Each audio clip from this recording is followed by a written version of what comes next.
From Istanbul, Turkey, this is Josh Friedman coming to you on another Sunday stream. It's now a week past since the rerun Istanbul election. Istanbul formally has a new mayor, and I'm still here, and I'm going to be sticking around for another 5 days or so, and I'm very happy to be here. Maybe you've noticed from the one vlog that I shot this week that I have a bit of an affinity for this city, the country as well, certainly the city, and I might get into that a little bit today. I'm going to let some people join us. Hopefully, we do have somewhat of an audience today. I see a couple people have already joined. If you are listening in or watching and listening to this broadcast, I would very much appreciate it if you could tell me if, first off, the sound is okay. I want to make sure that I've got decent volume. I know the backdrop might not be ideal. There's a little light in the background, but I think you can probably see me clearly. If you're having any issues with audio or it sounds good, bro, thank you very much. If you're having any issues with audio or video throughout the broadcast, please let me know. Last week, I ran into a bit of an issue about an hour and a half into the broadcast, and the broadcast got abruptly cut off, although it was a mess and I couldn't figure out how to end the stream. Eventually I did, but we had a bit of a live chat going for a few hours on a stream that was essentially dead. I am in a cafe here, so hopefully the volume coming from other people chatting isn't going to be an issue. If it is, please let me know, but I think we're doing all right. So I see some people are joining. Feel free to chime in with questions and comments throughout the broadcast. I'll try to just address them as they come in. There is no specific agenda here. I said we'll be discussing geopolitics and social media censorship. And I think it's been a big week for both of those topics. Thank you for whoever's Evan saying that the audio's good. We've had the G20 this week. Just today, US President Donald Trump stepping foot in North Korea. Many of the world's, hello Josh from England. Where are you in England? I recently paid a visit to England. With Trump stepping foot in North Korea today, many of the world's top leaders were gathered this week in Japan. And on the social media front, there was big news with regard to alleged censorship and social media bias on the part of Google, whose platform YouTube I am currently live streaming on, and I responded to that in a bit of a personal manner in a vlog. Lancashire, never been there. I need to take a trip around England and the UK for that matter. Out of all the times I've been to the UK, unfortunately, I've spent almost all of that time in London. And outside of London, I've only ventured to Oxford, so there's so much left for me to see in England and of course the UK as a whole. But here I am in Turkey, and I'm going to be discussing more and elaborating on more coming from some of the issues in the past two live streams. They being what emerged from the Bilderberg conference about a month ago, or actually that wrapped up 4 weeks ago, as it relates to Turkey and Russia and NATO, and particularly the S-400 deal, which I discussed after Bilderberg, and I also discussed at the conclusion of the election last weekend, and I have some more news on that to address. In fact, I've got an article which was published, an article of mine that was published today. I wonder if I could stick it in the chat. Again, I'm kind of ill-prepared with regard to managing the chat on this broadcast, but let's see. I'm trying to get into it right now. Today, on bulgariaanalytica.org. Bulgaria Analytica is a publication I write for, and you may have seen my Bilderberg and Turkey report on Bulgaria Analytica a couple weeks ago. We'll have another article related to both Turkey and Bilderberg, for that matter. I think the breaking up of these big tech monopolies is just talk. Yeah, please chime in with any comments you have. We can certainly go there. Do you think that regulation is imminent? Do you think that lawmakers actually pose a threat to these big tech companies? I'm not one to label them monopolies. I do think that there's competition out there. For that matter, I'm now on BitChute. YouTube has censored one of my videos, and that was enough for me to say, okay, I better come up with a backup plan, a backup channel, both of which I addressed in the vlog that I shot this week while walking around YouTube. So the point I'm making is that I don't view them as monopolies, but they are certainly very powerful. I've said that both in my writing and I think maybe in a couple of these broadcasts. We'll definitely be having a conversation about social media giants and social media censorship. If you haven't already seen the vlog that I shot in walking around Istanbul this week, responding to censorship on this platform primarily, I'll basically sum it up for you as such. So a couple weeks ago, for the first time ever, I had a YouTube video taken down. It was a video, one I was actually quite proud of, in which, strange, it's not showing up in my subscription feed. I guess the comment is saying that it's strange that this live stream or this broadcast is not showing up in your subscription feed. Well, I don't know what to tell you. I've never been so popular on YouTube that I'm getting recommended all over the place, but frankly speaking, I don't really know in general if my videos tend to show up in your subscription feeds. If anyone would like to, if I have any subscribers tuned in right now who'd like to chime in about that, sure, I'd be glad to hear. And in fact, that was part of what came out this week in the Project Veritas expose on Google and YouTube. Part of that was a report and allegations that I believe certain creators on YouTube, certain personalities, particularly conservatives, but also I think Tim Pool, who's a journalist who's not very conservative, but very critical of the tech giants. Part of the expose, the Project Veritas expose this week, I believe, was saying that creators like Tim Pool and others, their videos are not appearing in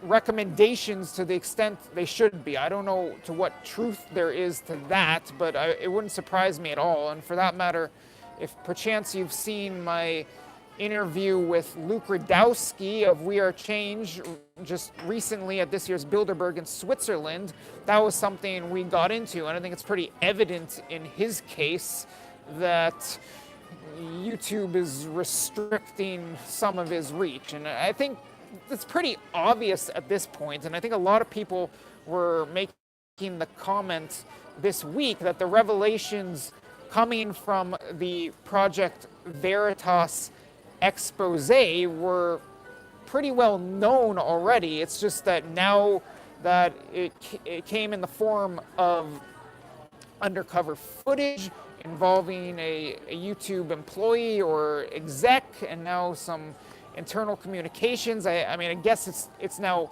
overwhelmingly clear that YouTube has got bias, that Google has bias, that there are various degrees of censorship applied to various types of creators and for different purposes. I can't really get into what exactly Google's intent is. The comment about the not wanting to have another Trump situation seemed very telling. Granted, perchance it was taken out of context, but if indeed Google execs and employees want to ensure, by the way they skew their their algorithm and the reach of various content or the visibility of various content, that there isn't another Trump situation or that there isn't another case of someone they seem to be quite opposed to getting elected president of the United States. Well then, all right, there's clear-cut bias on the part of this political bias on the part of this tech giant, which was something that just 4 weeks ago I was posing as a question directly to the face of former Google chief Eric Schmidt. He didn't respond to that, although he did laugh off or curse at a little bit Luke Rudkowski when he posed similar questions likewise outside of the Bilderberg conference this year, just actually earlier this month or at the end of last month in Switzerland.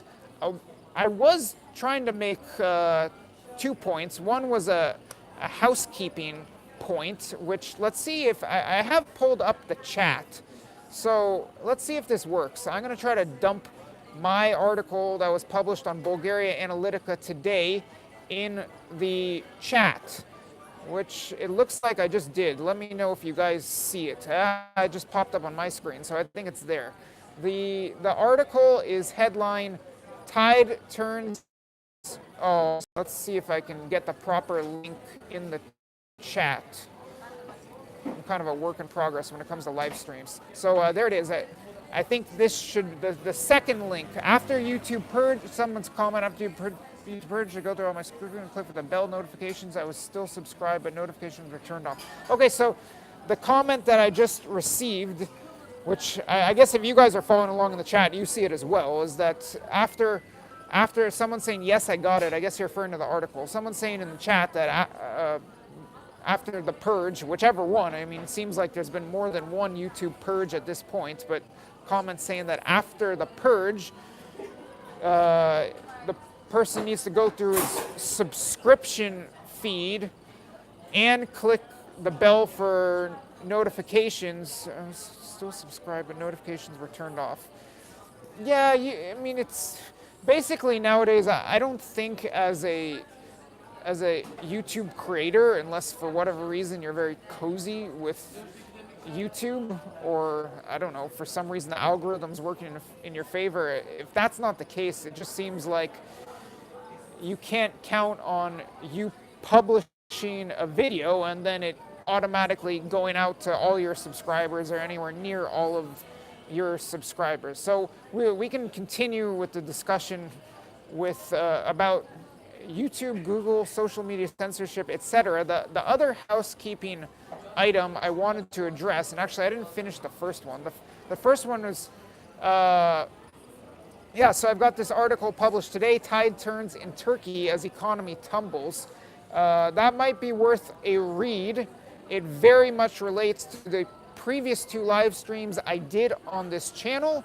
This article features an interview that I had this week with none other than Selva Demiralp, who is a Turkish economist who attended Bilderberg this year and who wrote articles, or an article in both Turkish and English describing what took place at this year's Bilderberg meeting. And I discussed that in the past 2 live streams that I did on this channel, and it very much relates to what's in the news this week with regard to geopolitics and specifically Turkey and the US. So I'll be getting into that a little more over the course of this broadcast. It's probably worth a glance over the Bulgaria Analytica article that I have linked in the chat. It was a very interesting discussion I had this week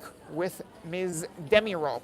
The second housekeeping item is, for those of you who have not seen my video that I did this week responding to YouTube censorship in a rather personal manner while I was walking around Istanbul, I'm going to try to sum that up for you right now. So some of the main points I was making, or that, in fact, I was starting to get into this. What happened with me a couple weeks ago is that I had a video removed, a YouTube video of mine removed for the very first time It was a video in which I was reporting from basically a neo-Nazi march, a far-right nationalist march in Dortmund, Germany. I am embedded among the nationalists who were marching, while Antifa, interestingly enough, the Antifa is also in the news this week, was behind the police lines, and other protesters and journalists were behind the police lines. As far as I'm aware, I was the only journalist who was embedded in the march, and it was a video that I was quite proud of. It was quite an interesting day, an interesting experience in Dortmund, and the video was about a 10-minute video consisting largely of raw footage of the march. Over a course of a lot of the video, I wasn't even giving commentary or play-by-play. Much of it was just me walking with a camera in the middle of the march, filming what was going on, and that was abruptly removed from my channel. I appealed, and YouTube promptly rejected my appeal, and that video is now gone from my channel. I'm going to work on getting it uploaded to BitChute and maybe elsewhere. So to sum up what I was discussing in this vlog that I shot this week as a response to the general YouTube censorship issue and the news that was breaking this week, as well as my personal case, I was saying it's pretty absurd for YouTube to be removing this content, this video of mine, on the grounds that it might be promoting hatred of a protected group. I have to read between the lines because they didn't give me a clear-cut explanation of why it was removed, but that seemed to be the most plausible one. Well, so is this protected group Jews? Because I was filming a neo-Nazi march? I mean, if so, I'm Jewish and I'm a journalist, so it seemed quite absurd, the logic or lack thereof, the reasoning on the part of YouTube for why it was being taken down. But there's really no sense in arguing. They're clearly gonna show no interest in hearing my case or my side of the story, or my claim that, hey, YouTube, this is absurd. Why are you supposedly making the claim that a Jewish journalist is promoting Nazism or anti-Semitism? So rather than focusing on that, I continued on with the discussion saying, all right, here's my policy going forward.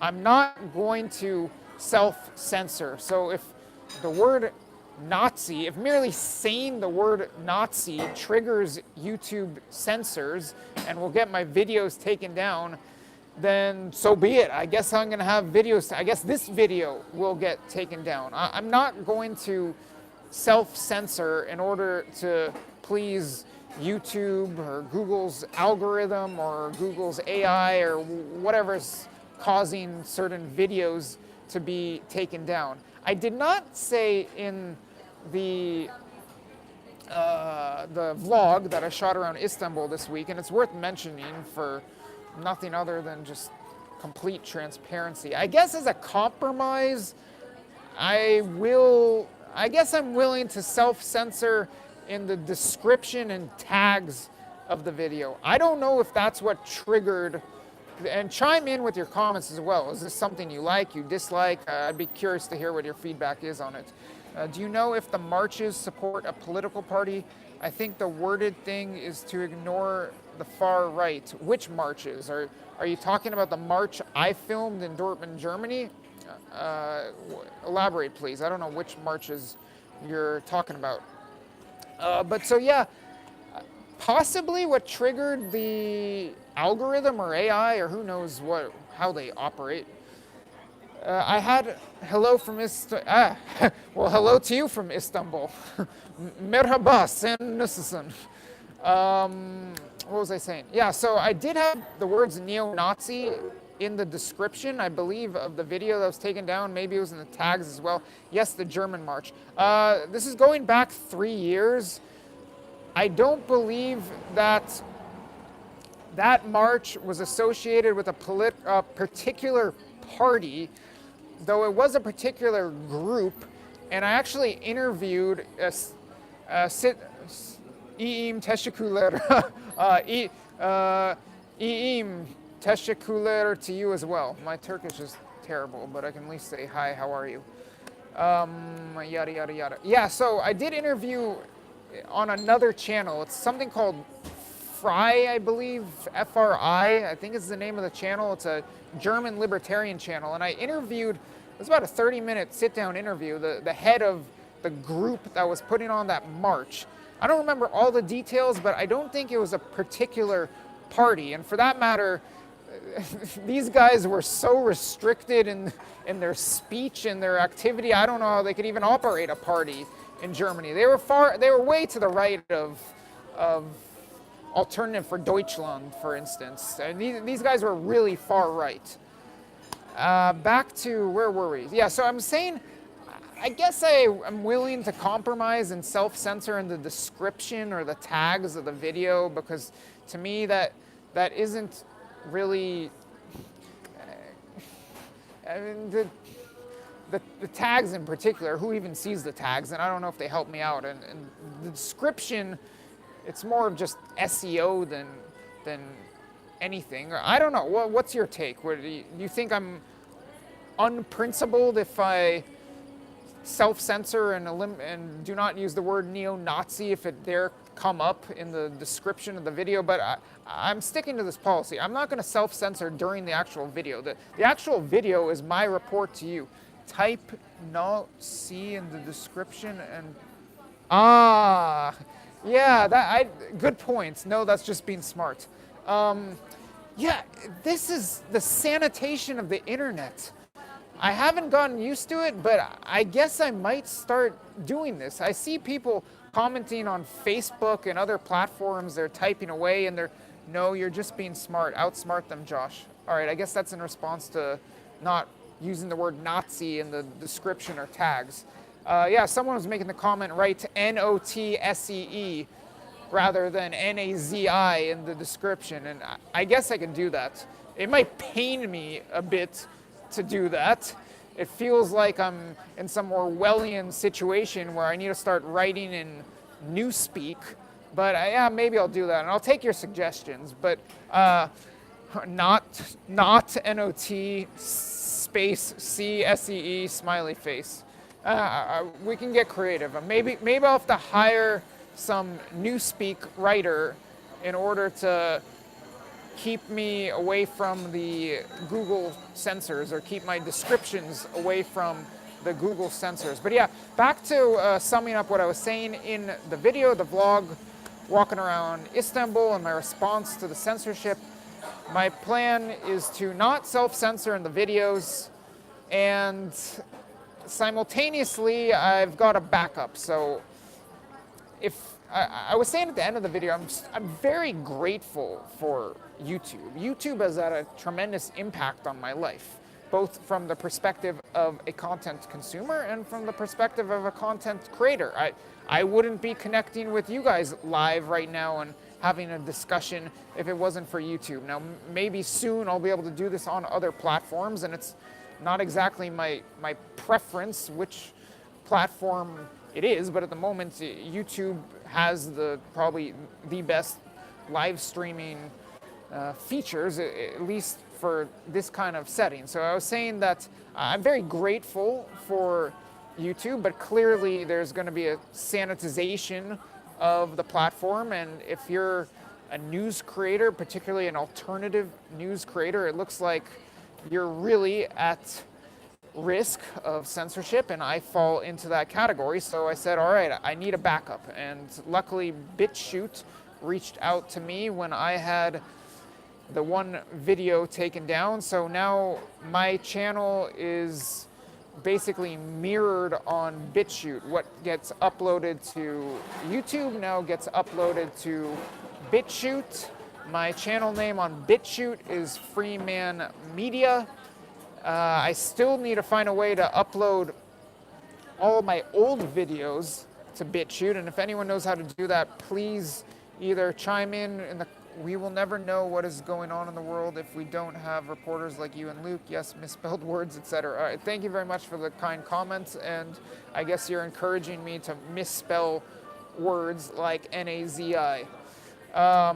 Where was I? Yeah, if anyone knows how to upload all your previous videos on YouTube to BitChute, that would be much appreciated. For now, BitChute is my backup, but maybe other platforms come up, or maybe BitChute really innovates, and I find that it's going to make more sense to fully migrate over there, to migrate my focus from YouTube to BitChute. Who knows? I'm all for competition. I do not view, as I was saying earlier, Google or YouTube as a monopoly. There is competition, and I love to see competition. I love to see what were one, the Bulgaria Analytica article of mine that was published today, which I guess I'll start discussing now, is in the comment stream. I might as well throw in another link to it, I guess, or hopefully you guys already found it. I don't know what I just did with it.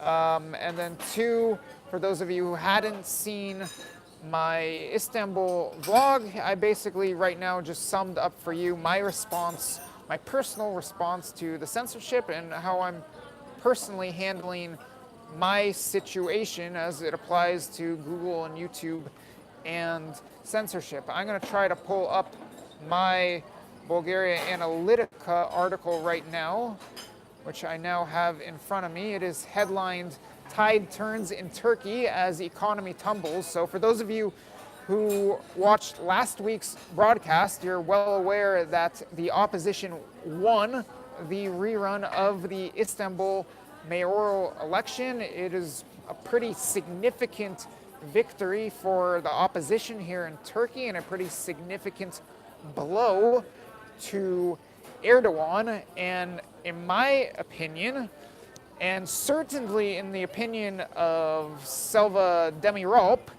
it has at least something, if not a whole lot, to do with the Turkish economy. The Turkish economy, as I discussed in this Bulgaria Analytica article, has fallen on some hard times as of late after really booming in the early years of Erdogan and the ruling Justice and Development Party. So there was a recession here for the, that's what happens when you appoint your son-in-law Minister of Economy. Oh yeah, that came up in last week's broadcast. Indeed, the son-in-law, I wanted to tweet out about, I forgot about that. Yeah, indeed, Erdogan's son-in-law is the economy minister here in Turkey. So, all right, let's jump right into Trump and Erdogan and the S-400s in Turkey and the U.S. Something I wanted to tweet out yesterday. I tweeted out that I saw this photo of Bolsonaro of Brazil and Trump doing the same thumbs up pose in Osaka, Japan, where the G20 was held. And I was saying they're two peas in a pod. Well, maybe in a sense, Erdogan and Trump are also two peas in a pod. Erdogan's son-in-law is the economy minister, and with Trump, his son-in-law has very much been in the news and holds a significant advisor's position in the Trump White House. That's Jared Kushner.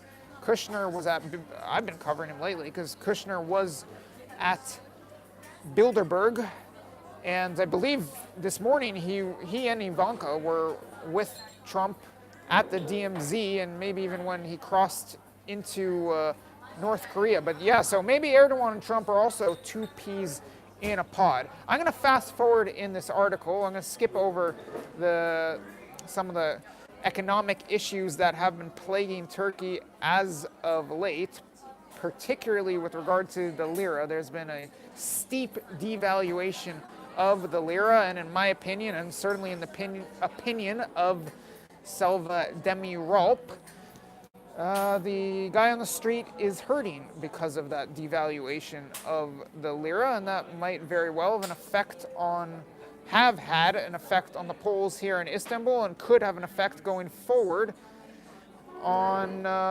Turkish politics and potentially upcoming elections.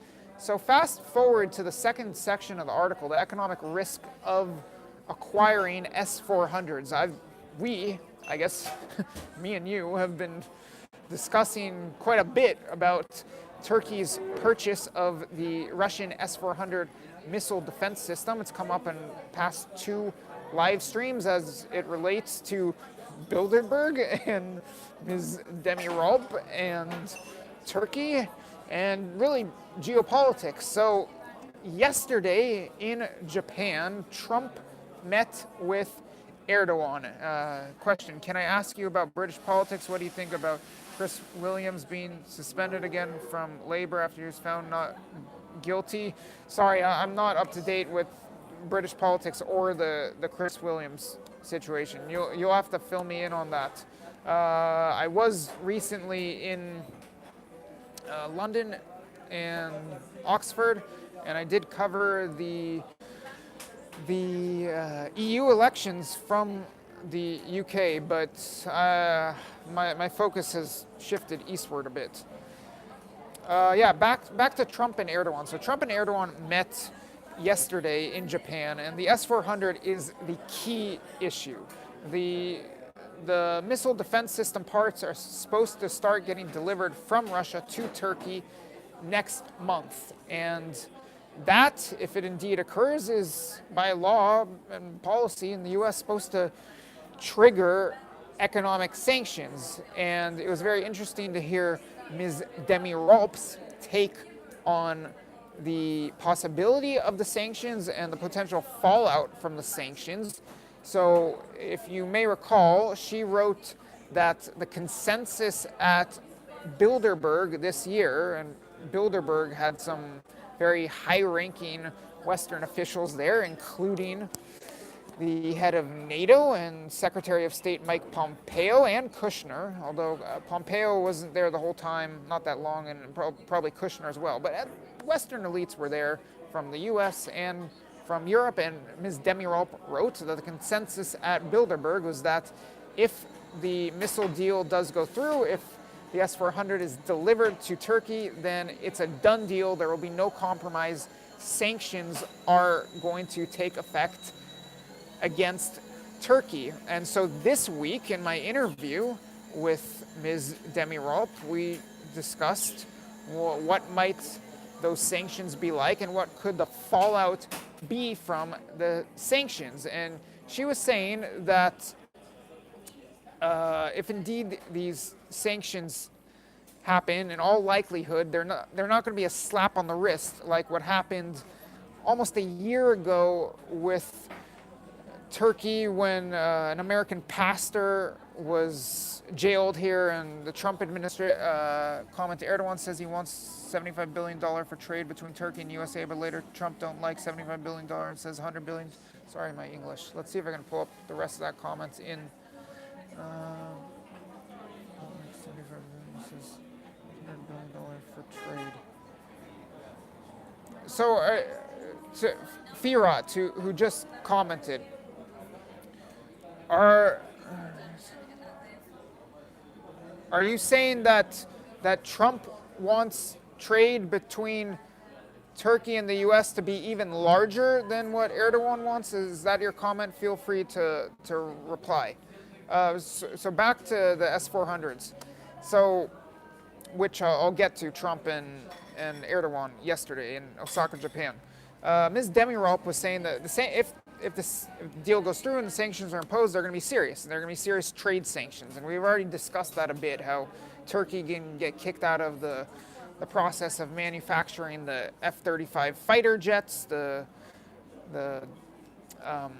which they're primarily American-made, but Turkey's involved in the process, and the Turkish pilots have already been suspended from the F-35 program. And basically, Ms. Demirolp is envisioning serious trade sanctions. And let's see if I can pull up what she was saying to me and what quotes I have in the article as how that could impact the Turkish economy. She said, here we go, quote, she's saying if the sanctions are imposed over the S-400, quote, if that really happens, that would just open the door for another economic crisis. I don't think the Turkish economy, good afternoon in the USA, Josh. Good afternoon to you. I guess you are coming in the USA. Feel free to chime in, whoever would like, where you're coming from. I'm always interested to hear. So back to Demirolp's quote. I don't think the Turkish economy can survive because we're already in a recessionary period. and severe sanctions are, as announced by the U.S., would just make it very difficult for the Turkish economy to recover. All right, here's the latest comment coming in. I thought Trump blamed Obama administration about the S-400 issue. Isn't there a possibility he won't sanction Turkey? Okay, here's my take on that. So let's get straight to that. So Ms. Demirel thinks if the sanctions are coming, they're going to be severe. The impact is going to be a big blow to the Turkish economy and the lira. So what happened yesterday in Osaka? There was a meeting between Trump and Erdogan, and Trump's top aides and Erdogan's top aides. And they discussed the Lord's Army coming from the 805. I believe that's the 805 area code along the central coast of California, my old stomping grounds. I think it's Zach. Hi, Zach. Glad to see you on this live stream. Okay, so yesterday they had the meeting. They discussed the S-400s. They came out of the meeting and they spoke briefly with the press, and then there may have been further press comments, which I read in other news reports. So, indeed, Trump came out of the meeting with Erdogan and blamed his predecessor, blamed the Obama administration for basically forcing Turkey's hand and making it such that Turkey had to buy the Russian missile system as opposed to the American missile system. If Trump chooses to go to war with Iran, it will harm his chances of getting a second term. That could make for a very interesting debate. If you guys want to debate that, maybe we have time later. But I got to finish on the Trump-Turkey S-400 deal. So Trump did not outright say, I watched the full presser afterwards. Wow, all presidents are puppets. Trump did not rule out sanctions. He made this comment where he blamed Obama. You can take that for whatever it's worth. And said that this is a very tough situation that he's in right now, that the U.S. is in right now, that Turkey's in right now with regard to Turkey buying the S-400s and what the fallout could be from that. So Trump said, I joined for the Freeman News. I actually tried to rename this channel Freeman something, but I'm demonetized, and because I'm demonetized, apparently I cannot rename the channel. That's just another side note with regard to YouTube censorship or soft censorship. So yeah, at no point while speaking with the press did Trump rule out sanctions. I did write in my article that's on Bulgaria Analytica right now that Erdogan succeeded in garnering sympathy from Trump. That's how I saw it. Erdogan, I mean, it was interesting because the state news and the pro-government news, I've been here in Turkey all week. In the lead up to the G20, the state news and the pro-government news was saying that Erdogan's going to the G20, he's going to meet Trump, and he's confident that he can talk him out of sanctions and that there won't be sanctions because of the S-400. And following the meeting, that's what basically the press was quoting and citing Erdogan as saying. That Erdogan was basically claiming that, according to the press reports, that he succeeded in talking Trump out of sanctions. But I watched that little press conference they had, and at no point did Trump rule out sanctions. He did have rather nice things to say about Erdogan. He did express sympathy for Turkey's situation, which he blamed on Obama. But at no point did he say, if the S-400 is delivered, then there will not be sanctions. We're just going to allow you to go ahead with the purchase and not sanction you.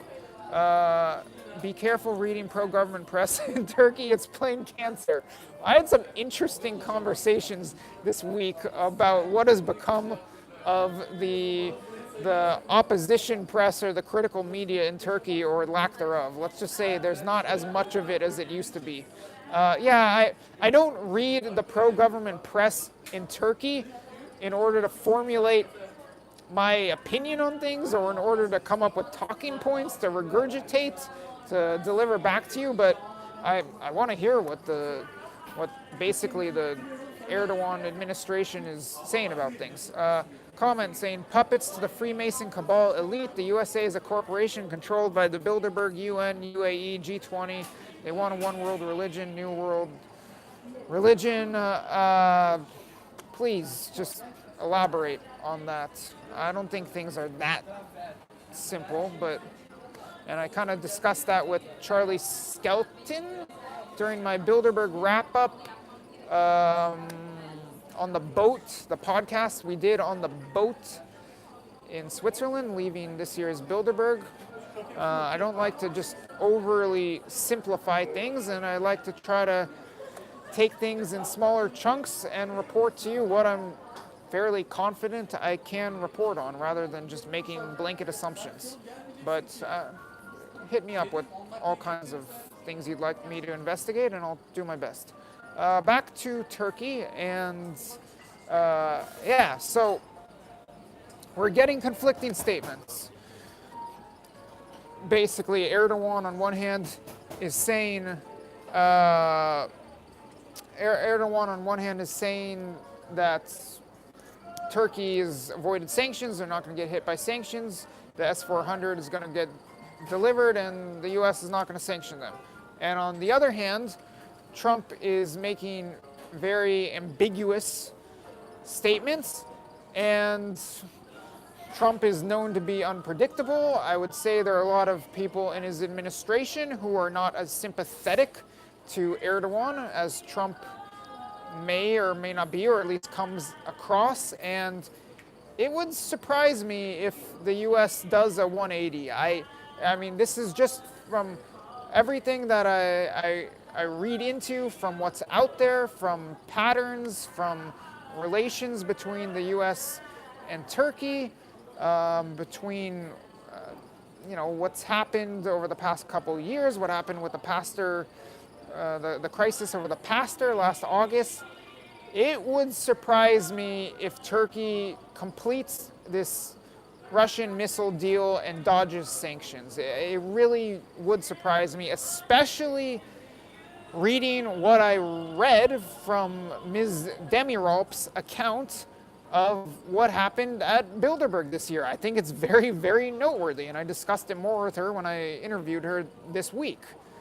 And she basically repeated what she wrote in her Bilderberg piece. She was saying that at Bilderberg, the consensus was no compromise.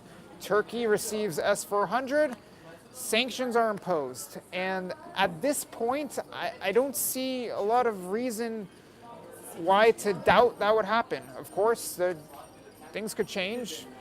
Erdogan could be right. Theoretically, he could have talked Trump out of sanctions, but that would surprise me. Anyone with any comments or questions about the S-400 situation or Turkey in general? If not, we will move on. And by the way, because I have somewhat limited time, I don't plan to go. I was hoping to cut it off at the hour mark, and I see we're almost 3/4 of the way there. And we have already discussed censorship somewhat. So why not open it up to any questions, any comments, basically anything goes at this point. I can, here we go. Please no, our economy can't take any more damage. Chocolate prices have nearly doubled already. Man, prices here are skyrocketing. But I would say this, chocolate's better than S-400. I love that comment. So just give it a, oh, sorry. So I guess when you're saying please no, I guess you mean please no to the S-400, and I'm not sure your entire reasoning, but certainly it sounds like you're saying please no to the S-400. You don't want the Turkish economy to take a further blow. You don't want the lira to get further devalued. And you know, is one very interesting point that Ms. Demiralp made in our interview. Is Istanbul humid? Is it humid in Istanbul? Istanbul's had lovely weather the past couple weeks, in my opinion. It's been a bit hot, I guess, for some people. It's cooled down a bit over the past few days, but I've been really happy with the weather here. I love Istanbul. I love Istanbul this time of year. I would consider, oh man, we got comments flying in. Rothschild, Soros, Goldsmith, Antichrist. Uh, LOL, it's good, extremely hot. Let me make the one point about the lira, then we'll go on to any comments. I thought Ms. Demirol made a very interesting point, which I didn't explain in depth, but I explained a little bit in the article. She said that the sanctions, the potential sanctions, have not been priced in yet. She said that the markets are acting as if either the sanctions are not going to occur, or if they do occur, that they're going to be very mild. And that's her explanation for why the lira is at about 5.8 to the dollar right now. She said that if the deal goes through and the sanctions take effect, then she sees the lira easily dropping to 6.5, which was basically the low it hit last August, or even lower. And I would end on the one note about the lira. Prices are skyrocketing. In my opinion, and in her opinion, it's hitting Turks really hard, but I think they're just incredible deals right now for Westerners or people traveling on a rather stable currency, or maybe even Bitcoin, for instance, which is not so much stable but skyrocketing. Uh-oh. Are we breaking up? Someone let me know if the video is breaking up. I don't know if we are, but I don't think we are, but it looks like there was a pause in the connection. Yeah, so the one last point I would make on that is, in my opinion, it's a fantastic time to come to Turkey. The weather is great, and the prices are very affordable for Westerners and many others. All right, what are some of the comments I have missed? Someone saying video is fine. Thank you very much for that. Let's see. Rothschild, Soros, Goldsmith, etc. Trump is the Antichrist in the Bible who will rule for 42 months, and when they say peace and safety, then the destruction via World War III in and around Jerusalem. I've had it explained to me several times by several people that there's biblical prophecy that could foreseeably play out with some world war involving countries attacking Israel, etc. I don't understand this very well. You're welcome to explain it to me. I find it interesting, but sorry, I don't have a whole lot to analyze for you with regard to biblical prophecy, but it's interesting. Feel free to chime in with more comments about that. Okay, what am I missing? How's it good? It's extremely hot. Look, after I spent a couple months in Tanzania where it was truly hot and truly humid, this isn't bad at all. I like it. Even if it's 30 plus degrees, I like it. That's my opinion, but I'm not a winter person. I come from Southern California. Coming back for the Saints. Josh, focus. Is it humid? I can tolerate dry, hot. Okay, yeah, no. In my opinion, it is not humid. I see you're saying focus. No, in my opinion, it's not humid at all here. Maybe to you it's slightly humid, but in my opinion, not humid at all. And I come from a place, granted I've spent the past several years abroad, but I come from Southern California where it's not humid at all either. My opinion, climate great here right now, not humid.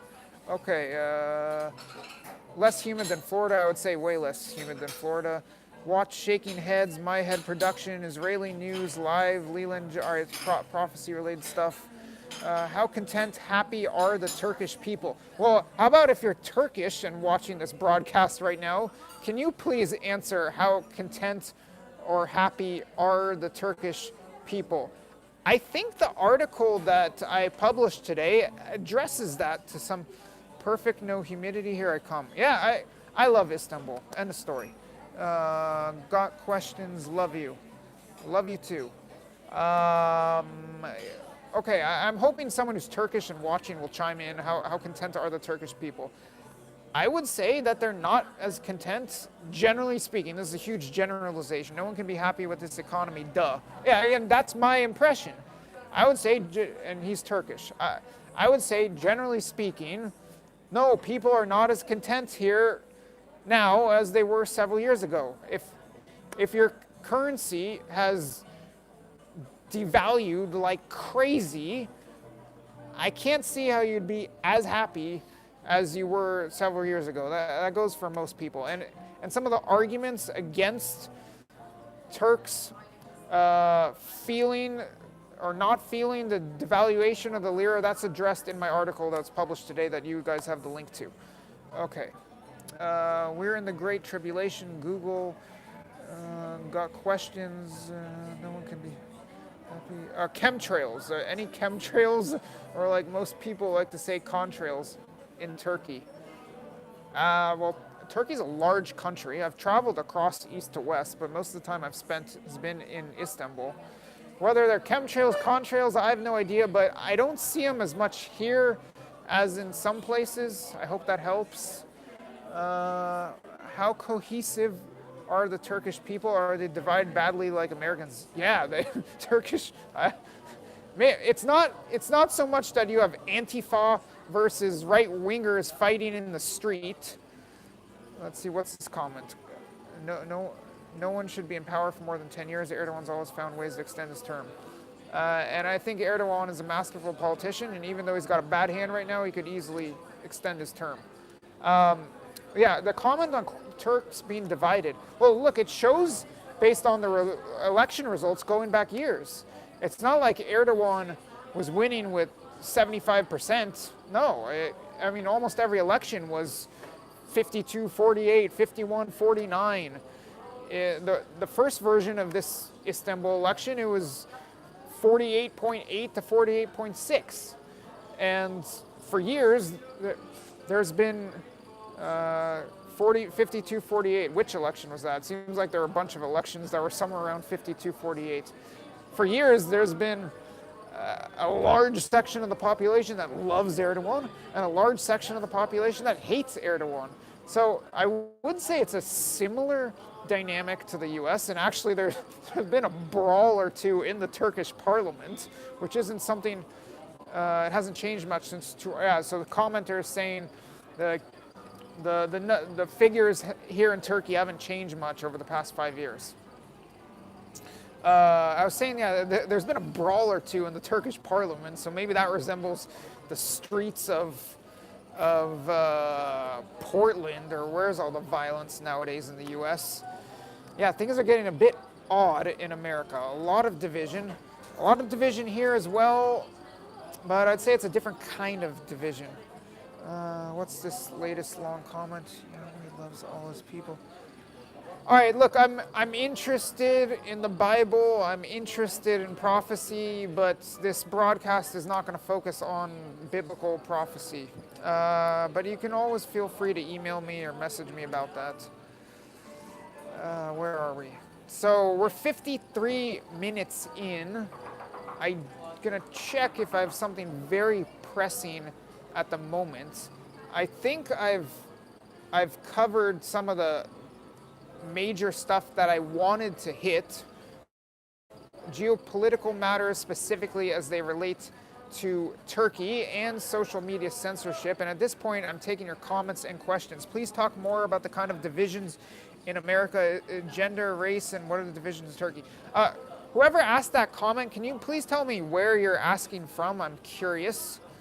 Okay, so the comment is asking about the kind of divisions in America. Is it gender and race? And what are the divisions in Turkey?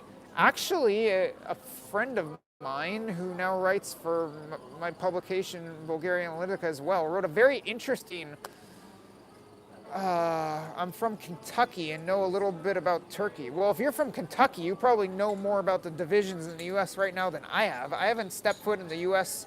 for nearly 3 years. I'm going to find a very interesting article that ran on Bulgaria Analytica yesterday dealing with exactly that. The point he was making, as I try to find the article's focused on young people, specifically Generation Z, and it says the extreme politics, it's headlined, I'm dumping it in the chat right now, headlined the extreme politics of today's youth.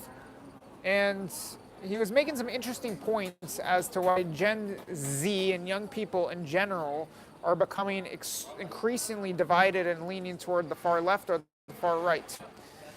But so, yeah, you're asking from Turkey about divisions in the US and whether they're about race and gender. You probably have a better feel than that for me at the moment. Something that I've been saying in recent years, as I've spent a lot of time in the Balkans, is that it seems to me like the US has been becoming increasingly Balkanized. Maybe not in the textbook or dictionary sense or definition of the word. I'm not necessarily in the US is saying the US is breaking up, although theoretically it could happen someday. But people seem to be very I think Tom Joad has schooled me in the past about Balkanization. I'm not interested in America. I'm asking about Turkey. Okay, perfect. All right, forget US. I'm not there.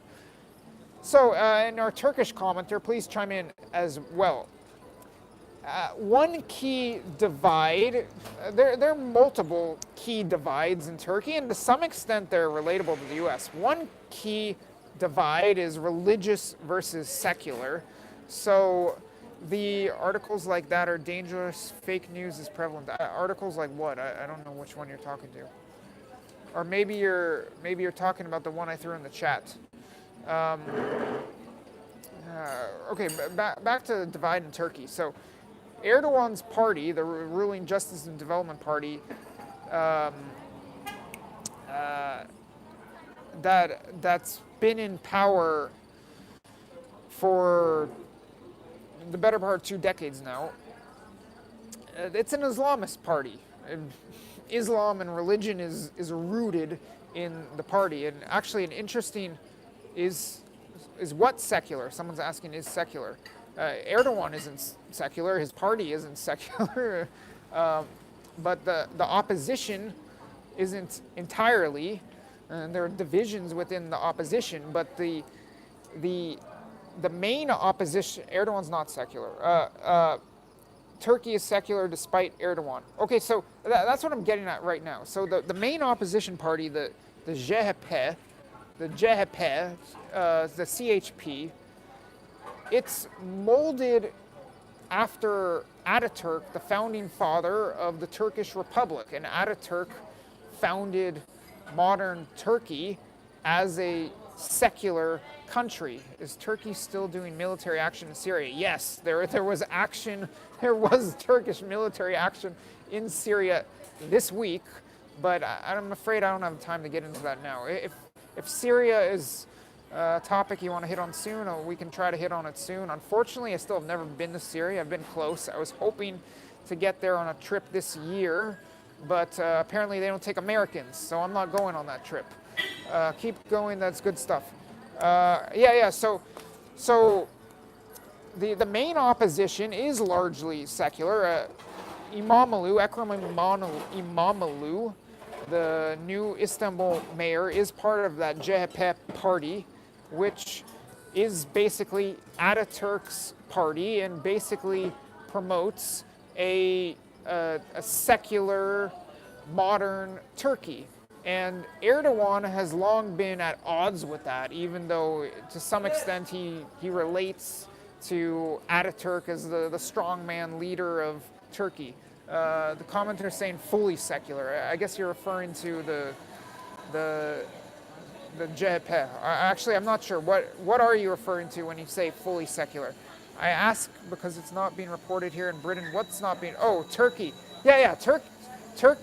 CHP is fully secular, progressive, and civilized.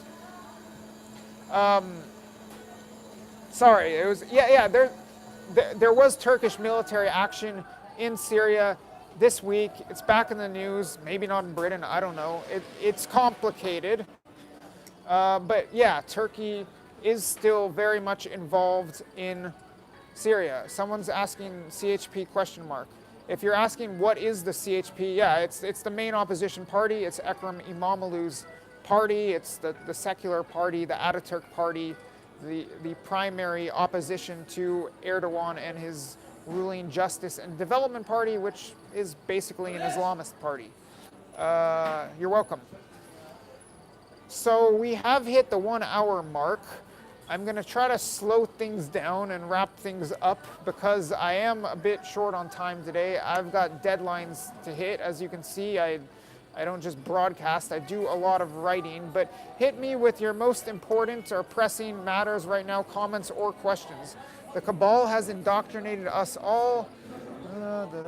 False messiah, everyone's looking for a leader. Well, to the commenter, I'm definitely not looking for a leader in terms of a politician to lead me. I don't even vote for these people. It's ironically translated to the Republican People's Party, but it's actually the equivalent of your Democratic Party. Yeah, maybe someday, maybe you, Ozone, I don't know. Someday it'd be nice for me to interview someone to explain in depth the roots of the JHP and the roots of the AKP, for that matter. It's ironically translated. Oh, I just said that. Thanks, Josh. Yeah, so I'm going to start wrapping things up while you send in your final questions and comments. Looking ahead, I've got another 5 or so days here in Istanbul. Then, as I foreshadowed, indeed my trip is booked, or at least my flight is booked. I am off to Athens. A week from now is election day, snap election day in Greece. Going to be exciting times in Greece, kind of in similar fashion to Turkey.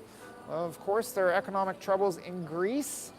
The current opposition is expected, at least that's what the polls are saying, to reclaim the government. The current opposition in Greece is expected to win next week, and if that is the case, then your next Prime Minister of Greece is going to be none other than a 2-time Bilderberg attendee, something I have discussed on this broadcast in the past, and something I will definitely be detailing for you next week from Athens. Cool, I don't know much about Greece either, dude.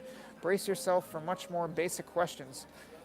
Yeah, and I understand that we've kind of got a range of perspectives and backgrounds on this broadcast. So on the one hand, we might have someone who's Turkish here in Istanbul and full of knowledge about S400s and the JHP, etc., and other people who don't know a darn thing about Turkey, and that's no problem for me. And I'll try to keep things in a manner so that it's understandable what I'm talking about. And if you don't understand some term I'm using, please feel free to chime in with a question, and I'll take a step back and explain. It is beautiful there. Thanks for showing us around. Are you talking about Istanbul? I assume Greece is also beautiful. Two beautiful countries. Istanbul I'm very, very fond of. Turkey I'm very, very fond of. Greece, can't complain about going to Greece for that matter either. I've been to some beautiful places there for sure. I'm actually curious about Fox News. We all know what it's like in the US. They're conservative, but their Turkish version is the exact opposite. Liberal and progressive, secular, etc.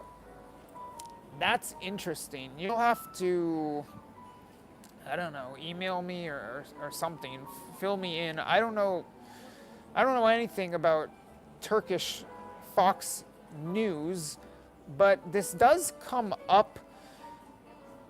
It's not a very common topic to be discussed, but it's something that I notice and take note of, how when you have foreign media arms, whether they be government media or some major media corporation, when they've got a foreign arm or branch, they could very well be appealing to a demographic in another country that's much different from their core demographic in their home country. I think this comes up certainly with, let's say, with regard to Russian state media having an appeal to people who are more libertarian-minded, more anti-establishment in the West. It's something I've written about a little bit in the past, something that I don't have time to get into right now, but we we can certainly discuss in the future. So hit me up, I don't know, somewhere about Fox News Turkish. I don't really know anything about it. Make sure you relax and enjoy the jacuzzi or pool in Greece. I'm afraid I'm not going to have any relaxation time in Greece, but I have visited Santorini in the winter. That was a little relaxation a couple years ago. Is the Assange case reported in Turkey? I haven't been looking out for Assange news in Turkey. I don't know to what extent it is. Maybe our Turkish friend would like to chime in about that, but there are all kinds of major things in the news every day involving Turkey. Let's see, we're 65, going on 66 minutes in. Hit me with your final questions. I've already told you that I'm headed to Greece next. Greece is basically going to be the final leg of kind of a rapid fire summer reporting circuit that I've been on lately. Someone saying seems Assange has forgotten all but a few. Then after that, just giving you guys a bit of a preview. I'm not going to be taking it easy for a month, but I'm going to try to regroup a bit and handle some things financially. Try to get my ducks in a row financially, because in order to grow this media operation and have more live streams and more on-the-ground reporting, or merely sustain what I'm doing, and in order for us to expand our conversations, I gotta figure some things out financially, which I hope to do. But for the next week or so, there's going to be not so much for the remainder of my time in Turkey, but in Greece. I'll be reporting to you there for sure, and then I'll probably be covering a second election somewhere in Europe in July. That's a little bit of a preview, but after that, maybe not so much on the ground reporting for a month or who knows how long, as I try to get things sorted out a bit. Maybe that's an opportunity for us to do more live streams. Please leave what we can look forward to. Be cool to think ahead. Well, yeah, what I'm saying, looking ahead, I'm headed to Greece for their election next week. All right, I'll let you know. I'll be headed to Ukraine after that. There will be a parliamentary election in Ukraine, which makes for a logical follow-up to me just covering the presidential election there. There are, of course, always interesting developments in Ukraine, but then there's going to be some regrouping on my part as I attempt to grow this media operation. Feel free to leave the comments here or on my YouTube community tab, or hit me up on any social media if there are any topics you would like for me to address in these upcoming streams. Since these are conversations with you, I'd like really to cater to what your interests and curiosities are, while simultaneously addressing the reporting I am doing and what I am seeing in the various countries that I'm traveling to. So on that note, last comment, borderless was done through that area. Who's getting those people there? I think there's a comment about Lauren Southern's documentary Borderless. I've done a lot of stuff with regard to refugees. I don't know. Hit me up, email me or something. I've got tons of stuff to say about refugees. I'd like to make my own refugee documentary for that matter. I've got some inside sources. But if I'm going to take on big projects like that, then I got to get things sorted out financially and logistically.